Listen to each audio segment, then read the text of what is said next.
Rinse takes your laundry and hand-delivers it to your door, expertly cleaned and folded. So you could take the time once spent folding and sorting and waiting to finally pursue a whole new version of you. Like Tea Time You.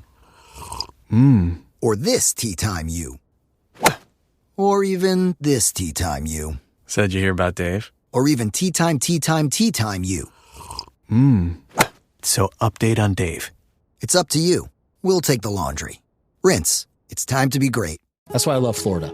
Governor DeSantis was here about, maybe a month ago, signing 2 bills? 2 bills. Talk to us about that. Anti-cruelty bills. Hey, so baby. the big thing with these 2 important laws, prosecutors, the individual sheriff's departments, to enforce these laws and protect these animals. The amount of abuse that we see, ribs broken with fists, they've been starved to death, they've been kicked, they've been burned. What still amazes me most is these dogs' willingness to forgive and to learn to love again. This guy's a disruptor. Look at him. I think he's going home with you. You going to come home with me? I think he's in love with you. He's my already gosh. picked you. I know, I feel that. And he wants to go home with you. Call my wife.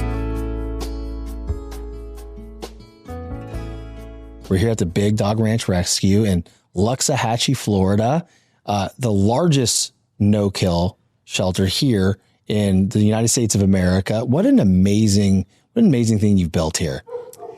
Well, we can't do enough. They're just the need is so great. There's so many incredibly wonderful dogs out there that need a home, that are either abandoned and starved to death, or they end up in a overcrowded high-kill shelter and being senselessly euthanized. All these puppies that are being born that people don't want because they failed to spay and neuter their pets, that are ending up being dumped or in kill shelters. So every day here at Big Dog Ranch Rescue, we fight to save lives. And it is so incredibly overwhelming how many animals need homes. And we just do as much as we can. We're growing every day. We're fighting for each one of these souls. And when did making plans get this complicated? It's time to streamline with WhatsApp, the secure messaging app that brings the whole group together. Use polls to settle dinner plans. Send event invites and pin messages so no one forgets Mom's 60th. And never miss a meme or milestone. All protected with end-to-end encryption. It's time for WhatsApp. Message privately with everyone. Learn more at whatsapp.com. trying to open up in multiple states to make a bigger difference.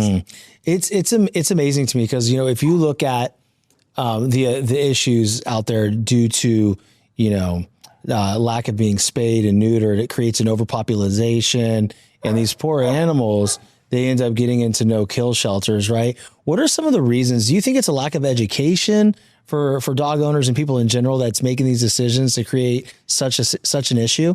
I think there's a lot of factors.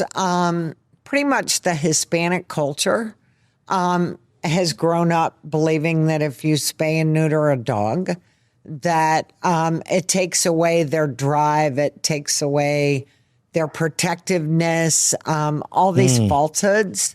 So a lot of culture from in the worst areas of overpopulation throughout the United States, Miami-Dade, areas of Texas along the border, all of that. It's kind of a cultural thing that people have grown up believing that it ruins the dog, which in case it has no effect on any of that.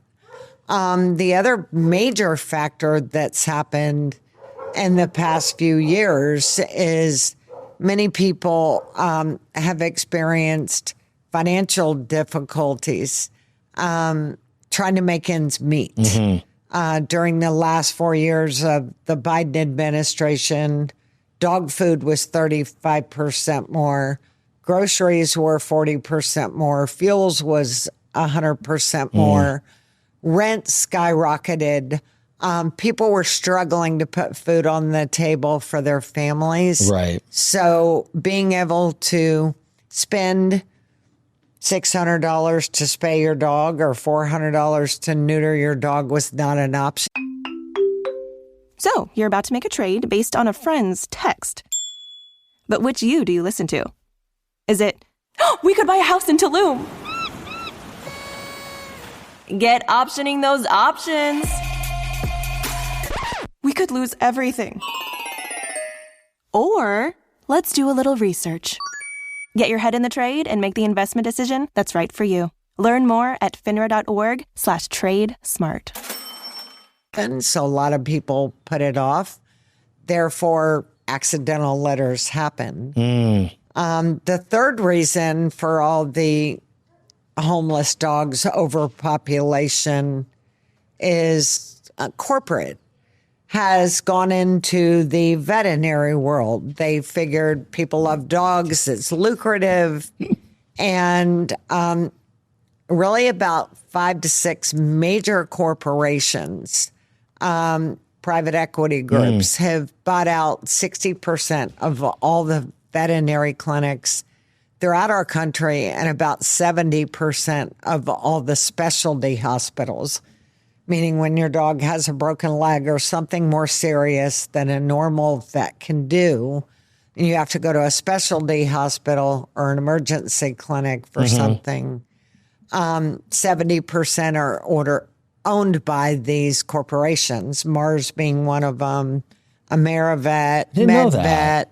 Interesting. So these private equity or corporations that went in and bought out all of these veterinary clinics and specialty hospitals paid a lot of money for them. A lot of people don't want to work for corporate, so they're paying the employees more to stay. That has affected pricing for veterinary care, spay and neuter, pet emergencies, fixing broken bones to more than double over the past 7 years. So what used to be $300 max to go spay a dog or $150 to neuter a dog is now anywhere from $600 to $800 to spay a dog and over $500 to neuter a dog. So wow. It's just extra funds people don't have. They don't have, yeah. You know, it's interesting because it's something that I guess that perspective isn't something that you would think about on the outside, right? But you being involved in it every day, see it as, you know, when we were talking off camera and we talked about inflation the last 4 years and how it's impacted these puppies and these dogs, that to me is a tremendous amount of impact, right? So how have you seen things shifting or things starting to shift a little bit? And people have more confidence now. I feel like they feel the economy is starting to turn around. And they have more confidence. We're starting to see a minute change in owner surrenders because, you know, pretty much most people that are owner surrendering their dog because they can't afford it, they're moving. They're moving into a smaller apartment. They're selling their house because they can't afford it and they're renting. And pet deposits are high, right? Anywhere from $1,500 to $3,000. And a lot of renters' policies don't allow a dog over 30 pounds. So that's our number one. We can't afford the pet deposit. We can't afford to feed our dog. And number two is we can't afford the veterinary care that our dog requires based on the prices of veterinary care. Yeah. Today. Yeah. Well, they're sweet. I mean, I got this beautiful little puppy on me. We got some big ones. We got Blue. We have Atticus. Do you know who else do we have here? We have Hunter. Hunter. So these 4 dogs right here that are sitting here so perfectly well behaved are because of our trainers. So we train dogs. Not only do we save dogs here at Big Dog Ranch Rescue to the tune of thousands and thousands a year, but our other passion here is giving back to the people that keep our country safe, our deserving veterans. Come on. And so many of these veterans that have suffered, traumatic brain injury, PTSD,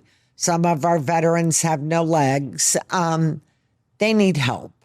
And what I have found through almost 20 years of rescuing dogs are healers. And they make a tremendous difference in these veterans' lives.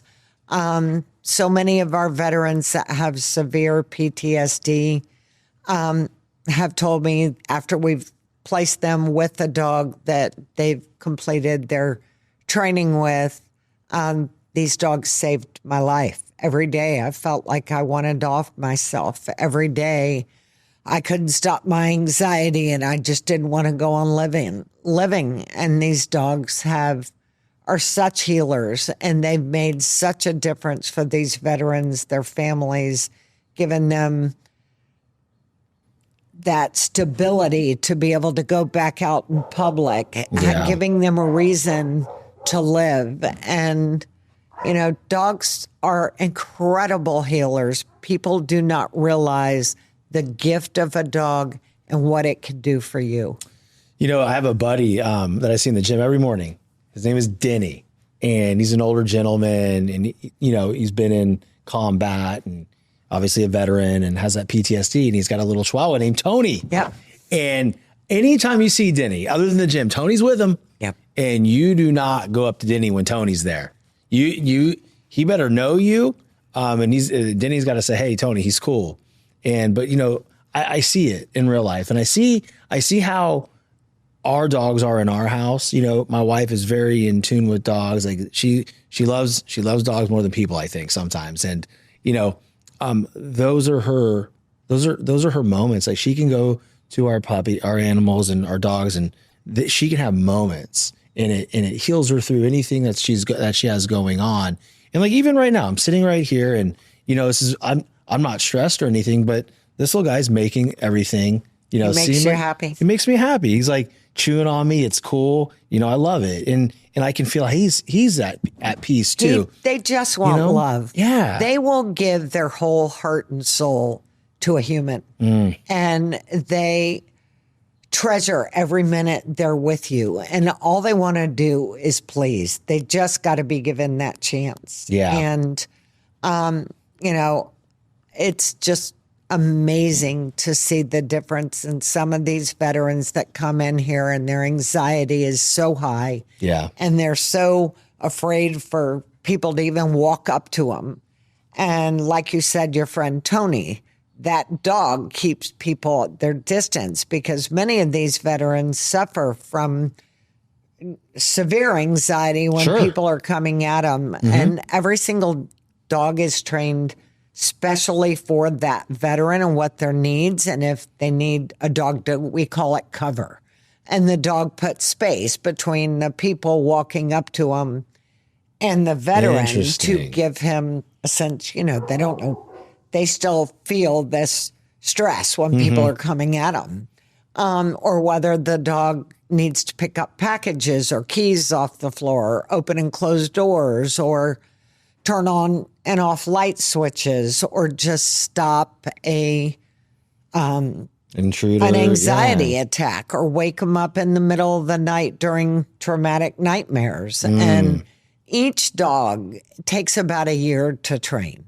And we train them for the first 6 months for these veterans just for obedience.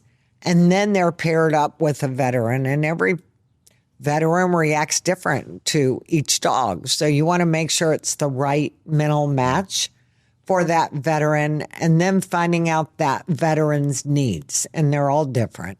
And it's 6 to 9 months of more training for those specific tasks, and for the veteran also, so they know how to get the most out of their dog and bond with that dog before it goes home. I think it's amazing because it's not just a cookie cutter quick thing, right? Nope. Okay, you're a veteran. You need some assistance with a beautiful dog. Here you go. Yep. You make sure that the dog's personality and the individual's personality match up based on needs and wants and everything like that. I think that's pretty amazing. And that's why our program here at Big Dog Ranch, our veteran service dog program, is so successful because we just don't go, here's your dog. It's a trained service dog. We actually work with that veteran on every single one of their needs. And then they go through the end of the training with us to make sure that dog is doing every task they need, waking them up from nightmares, stopping an anxiety attack, whatever they need. So our success rate is like 99.5% success. It's amazing. We only had one that, it didn't work out, but this veteran had such severe PTSD that we were concerned for the dog. Oh, wow. Okay. But we've had great success. I think we've trained over 180 successful dogs for our veterans, and we're getting ready to expand that program. When we first started this and we built this 3,000 square foot building specifically to train these dogs and house these dogs and for our trainers, we had no idea just how great the need was. And there's so many deserving veterans that would benefit from a dog. So we're now building a new, bigger building, about 5 times that size. And thanks to Ken and Elaine Langone, they're sponsoring that building. And it's almost complete, and we will be able to triple that program. It's amazing.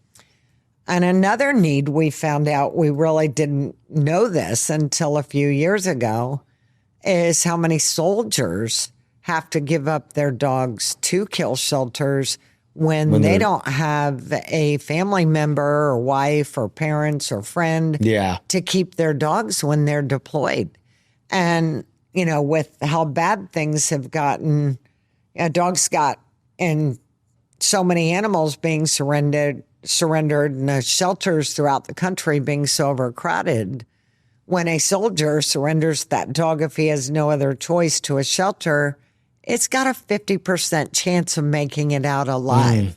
So that is no way to send off our soldiers to serve our country, knowing that their dog had to make the ultimate sacrifice for them to keep our country safe. The other thing, too. So we keep those dogs now for soldiers for no fee. That's we take amazing. care of their medical. We feed them. We care for them just like they were one of our own, and return their dog to them when they come back from their service. That's beautiful, because the other side of it, too, right? Absolutely. The soldier going to overseas and thinking about what's happening with the dog. The dog's also missing their owner. But Absolutely. But then that soldier, he or she could be sitting there, and that could impact their ability to survive. Absolutely. And we do. Our soldiers that are serving right now overseas, we send them pictures of their dogs like every couple of weeks, a short little quick video. And that keeps their morale up and their reason to come home. And also, we've even got 2 dogs here for the second time for the Israeli Defense Force that was called back, a soldier that is from Israel, but was called back for service. We've got his dogs right now for the second time. Oh, wow. And he just said every single day, all I can think about is getting back to my dogs and having a reason to come home. It's amazing. So, it's amazing. Is there something about, dogs, they're special, and, they are part of the family, right? They are. And it just, that's why, it's funny, like, and I want the audience to really just follow me on this one, but I'm going somewhere with it. That's why I love Florida. Because we live in a state where our governor, and even down to local sheriffs, like in Lee County with Carmine Marceno, that are so against animal cruelty and abuse. Governor DeSantis was here about maybe a month ago, signing 2 bills? 2 bills. 2 very important talk to us about that. Anti-cruelty bills. Governor DeSantis and his wife, Casey, love dogs. They know the importance of dogs. Dogs are part of their family. They actually just adopted a dog a little over a year ago from us, and it was a puppy.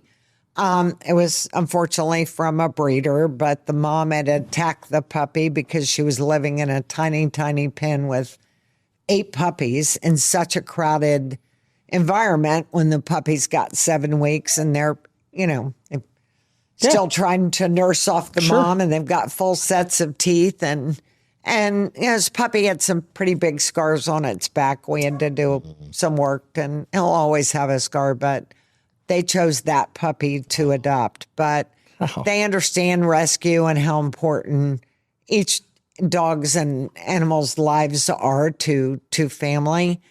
But signing that legislation for Trooper's Law and Dexter's Law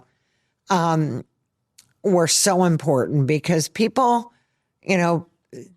judges right now would say, well, animals are property. You really can't make it a felony. Even though President Trump signed 5 years ago a law in making it a felony to deliberately abuse an animal, but each state had to adopt that, and each county has to enforce it. So the big thing with these 2 important laws that Governor DeSantis just signed into law is enforcement. So it's the individual prosecutors, the individual sheriff's departments to enforce these laws and protect these animals, because seeing it every day is horrific. The abuse, the amount of abuse that we see, and we bring these dogs in and they've been,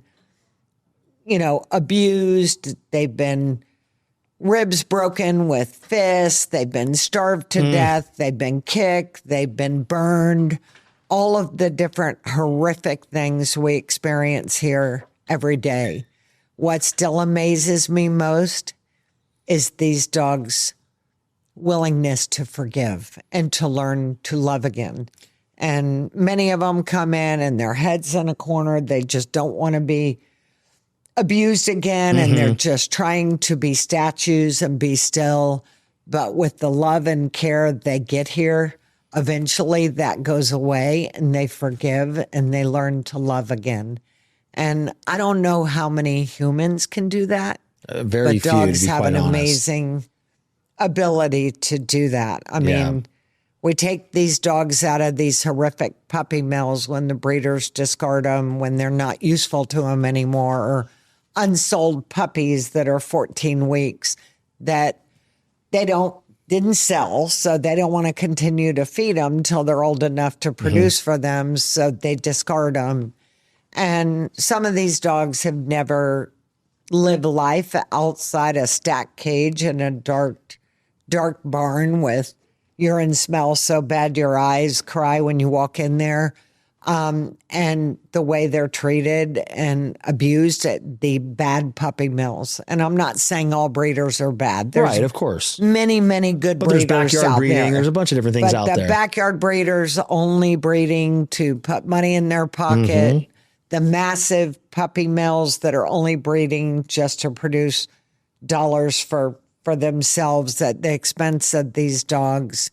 But, these dogs have never been handled. Some of them have never walked on solid ground. They've only walked in a wire cage stacked 3 high and the abuse they've suffered. And they take a little longer, but they all come around. They all, with love and trust and care, proper care, they all come around. It's interesting because you see those videos, right, on social media of the capture. I saw one the other day. It says, all he needed was love. And this dog, excuse me, didn't even look like a puppy anymore. Like, it was so abused. I think it might have been homeless.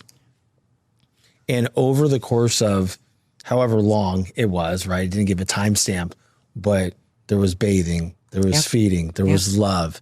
And back to a normal, fun, loving, happy dog.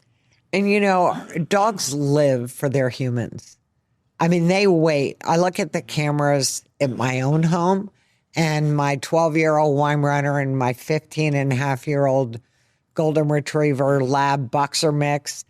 And when we're gone and I have a camera that looks down at the front door, they sit there. It's amazing. Hours. I don't care if I'm gone 6 hours. That's loyalty. They sit there and they wait. They live for us. All they want is to give us joy and love. And, you know, my dog, especially my cowboy, and I didn't get him until he was 10 years old. I picked him up I just lost my Winston, my Weimaraner, that was 14 years old, about a month before. And I picked up Cowboy on Christmas Eve in the middle of the road up near Ocala, freezing rain, and, you know, reported him to the shelter. Owner never claimed him. Had obviously lived outside most of his life. And he's the most grateful dog in the whole world. He loves every person, every dog, every child, every baby.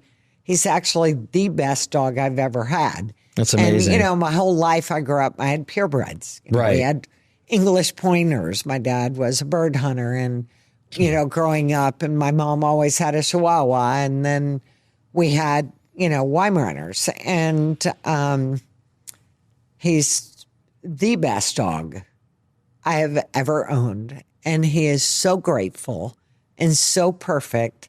And he's just thankful. You know, he lived out in the elements and his whole life and, you know, not being well cared for, and just the love and joy he brings to me every day whenever I'm upset. Yeah. I've witnessed a cruelty case. I'm gone into a hoarding case, or, you know, all the things that just tear me up inside watching what these dogs go through. And I put Cowboy beside me, and he makes it all okay. That's the thing, because I'm thinking about, as we're going through all these things that you're talking about, different situations, like this place is amazing. I'm walking around here with my team and looking around like, wow, this is really cool. But there's a side of it that I don't see, that the public doesn't see. And you guys have the opportunity, and also, I mean, I don't want to say the stress, but of seeing some of these cases daily. How do you deal with that? It's tough. You know, when I first got into rescue, I was, you know, I two very busy companies. I'm a custom home builder, built very high-end homes, and interior designer. And I had 6 superintendents working for me and 9 interior designers. You do everything, don't you? Big houses going up on the ocean everywhere, and doing ranches in Wyoming and houses in Aspen, and it was craziness. And I had no idea how many innocent dogs were dying in shelters just because of overcrowding and lack of space. I had no idea how much abuse and abandonment, neglect to dogs was happening, because, you know, I was busy with my companies, raising my 3 sons. And I was at a dog show. We had gotten a Weimaraner from a specific breeder, and our contract said that it had to be shown till it got his championship. And I'm like, well, this can't be that hard. And pain in the neck. But went to all these dog shows while the handler trotted him around the ring to get his points till he got his championship. And I got asked to help out with Weimaraner Rescue. They said their person in South Florida had moved to North Carolina. And I'm like, why would these animals need rescue? And I was like, 85% of Americans that have no clue how many animals are abandoned, how many are dying in overcrowded county shelters, how much suffering is out there. And I just feel like America doesn't know. And I was one of those people. Same. I'm the same. I don't know. 19 years ago that had no clue. And I'm like, why would they need rescue? They said every breed can end up in a shelter, and we need you just to pick them up for us, get them out. And long story short, right after I got into that, I ended up taking over the Weimaraner Rescue because they weren't doing it right. And I'm a perfectionist and wanted the best chances for these animals. So I took that over, and then the 2008 recession came along. And I remember that. Yep. So I couldn't just go pick up the Weimaraners anymore and watch the other dogs' kennel cards being pulled as they were getting ready to go to the youth room. And I said, I can't. There's no way I could so do I that. put 14 dogs in my car one day Oh my God. and said, we're going to all breeds. And basically have just given it the whole, with everything I can. I can't save them all, but I certainly want to try. And I certainly want to bring in people that are animal lovers throughout the country to educate, to get involved, to stop this senseless euthanasia, to stop this cruelty and abandonment. And, you know, we had a dog a couple months ago. And, you know, in the very beginning, I went to bed crying every single night. And I said, crying isn't going to fix this problem. Yeah. I need to do something. Right. I need to do more. And that led to Big Dog Ranch and where we are today. You know, we have to fight for these animals. They don't have a voice. We are their voice. And the more people that adopt and don't support the backyard breeders, that I've got every kind of purebred you want here right now. I have many more mixed breeds than I do purebreds, Right. but mixed breeds live longer. There's advantages to mixed breeds.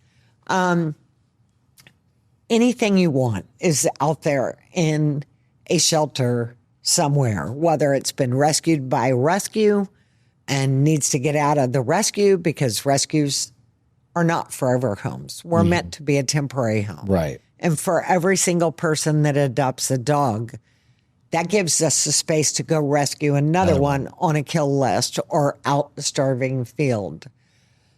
But going back to what I started to say before I got sidetracked there, we had this dog. We got a phone call that was abandoned in front of an apartment complex down in Broward. And when we went to go get her, literally, she could not stand up. She could not lift her head. She was skin and bones. Come to find out, she was in such bad shape. We couldn't tell what she was, but she ended up being a purebred giant schnauzer. We brought her in. I mean, she was at death's door, so skinny. She was 35 pounds underweight. Wow. Matted. Previous breaks to both sides of her ribs, which were consistent with a fist, breaking her ribs that were all healed in weird spots. Definitely wasn't a hit by car. It was definitely intentional. She had a bullet in her, right near her lung. A bullet? And I'm thinking, this dog is never, ever going to survive this trauma. And we just worked on her and fought for her. And we had to feed her a little tablespoon of food every hour. She was on fluids. She had infection in her body so bad from all the sores all over. And, you know, for somebody to do this and torture this dog to that point, and we put out a reward for $10,000, you know, with pictures of her everywhere. Nobody came forward. I don't feel the Broward shelter, the police department did enough. We gave them all the information, you know. But, you know, I think about her every day. Now she's at full weight. She's living life. She's in a wonderful home. She's beautiful. She's happy. Yeah. She's loving. She loves everybody. She forgave all that abuse. But what bothers me is that abuser is still out there, and he's going to do it to another dog. And BB is just one of many. Sure. I can tell you stories every single day of what we see. And, you know, I'm proud of Governor DeSantis for signing this into law, and the legislators and the people that brought these bills forward that will make a difference. And our next most important, very important law that we need to get passed in Florida, because Florida is the number 3 kill state in the country. Is it really? And it's just strictly for overcrowding in shelters. It's wild. You know, when a shelter has 50 kennels and they've got 200 dogs coming in a week, and they've got 50 going out to rescues and adopters, what do they do with those 100 dogs when they've got 200 more coming in the next week? So they don't want to kill the animals. They don't have a choice. Yeah, they don't have a choice. And so how we stop that is by cutting out the bad breeders, the backyard breeders that are just doing it to line their pockets. Not the good breeders. We want the good breeders that show their dogs, that do agility competitions, that breed 1 litter a year and make sure they get to good homes and take their dogs back if there's a problem. What we want to get rid of is the bad breeders that are abusing these dogs along the way while they're just pumping out puppies to put dollars in their pockets. So by regulating breeders, by making them be licensed, all we want in this bill, and I've done it 2 years in a row and it hasn't gone through because they said it's too much regulation. They're in the deregulatory mode. Got it. And it's too much fiscal. It's going to cost too much to have all these extra inspectors go out. But breeders need to be licensed just like any other business in this country. Yep. You open a restaurant, you got to get inspected. You open a beauty salon, you have to get inspected and licensed. Everything has to be inspected and licensed. Even a real estate office is inspected and licensed.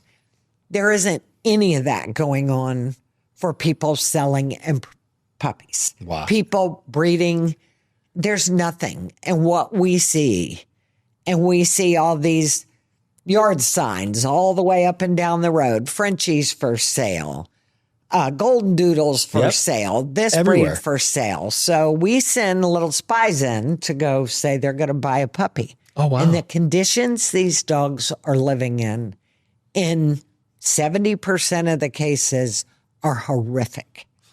Horrific. Wow. And the conditions of the breeding females.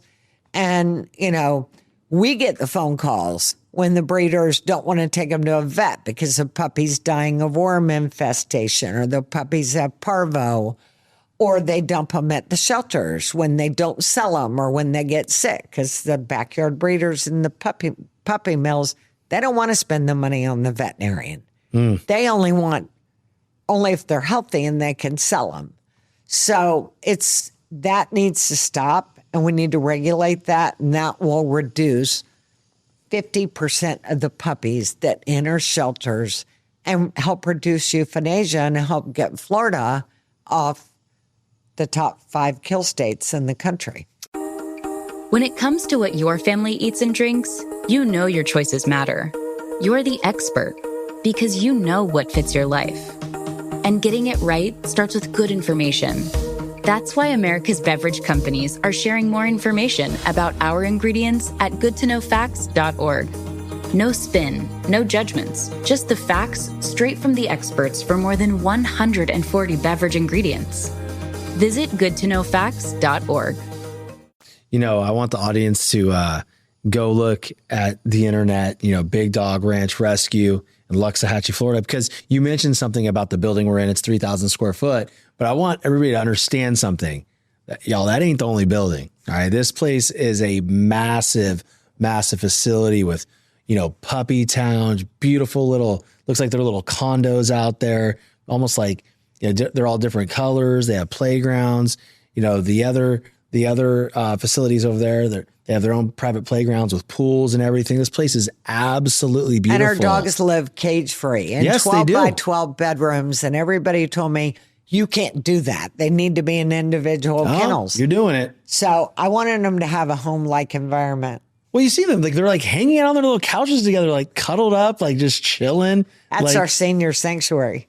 Did I go through there? No, I think that was in the normal. If they were all on couches, it was probably the they're senior sanctuary. the little cots, cots like this, and they're sitting there. And that's in their bunk rooms. 12 by 12 bedrooms, 3 to 4 dogs a bedroom. Kicking it. Each room has a door opening onto a half-acre play yard. Yep.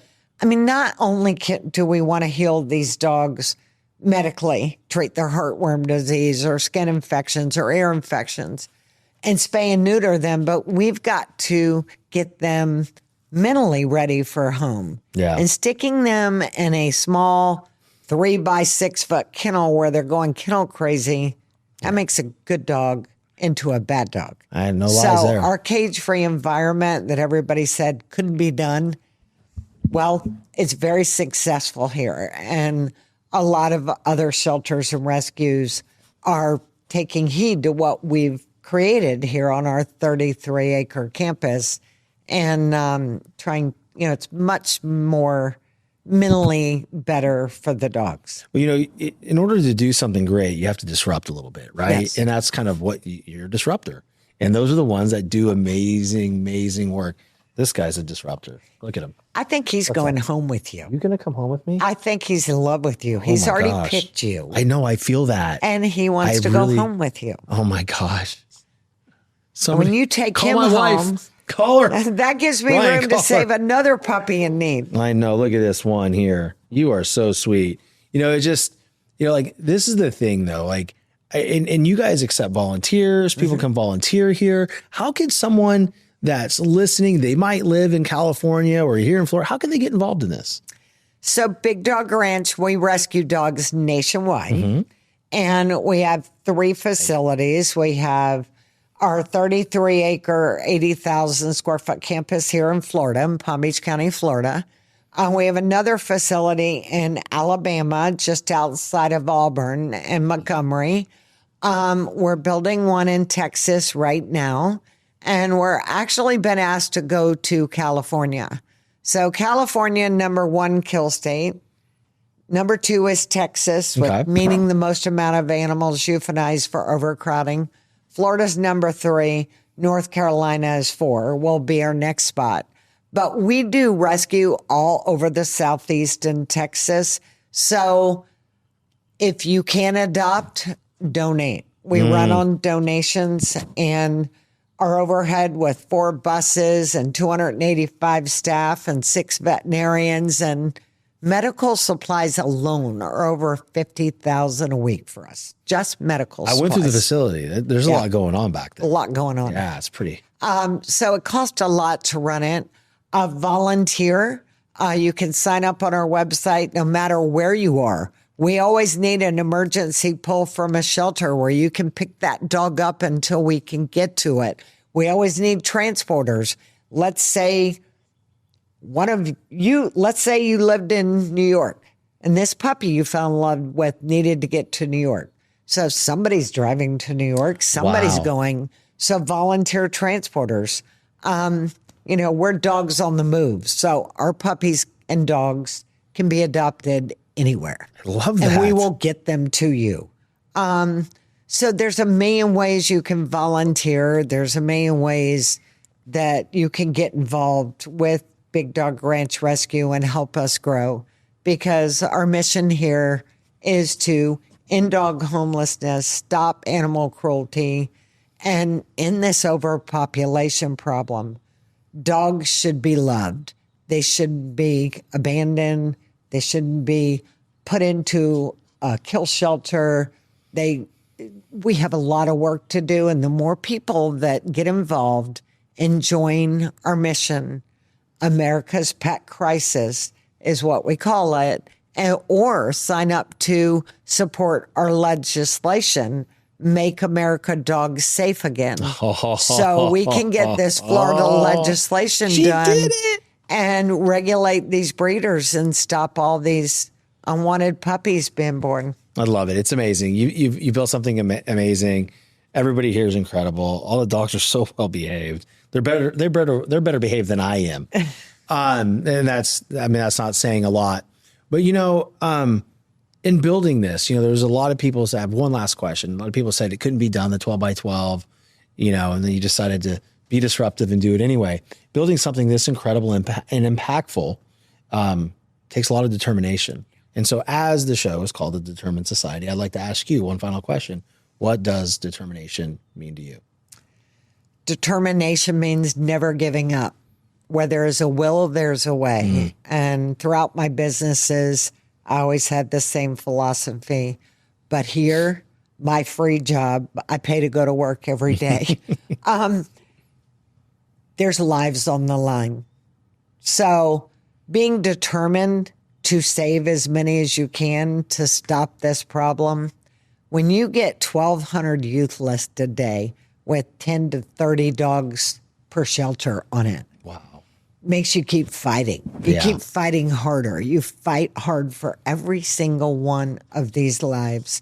And I feel like the 85% of America that doesn't know this is happening, if they truly are good people, they truly are animal lovers, join us in solving this problem, because we can't do it alone.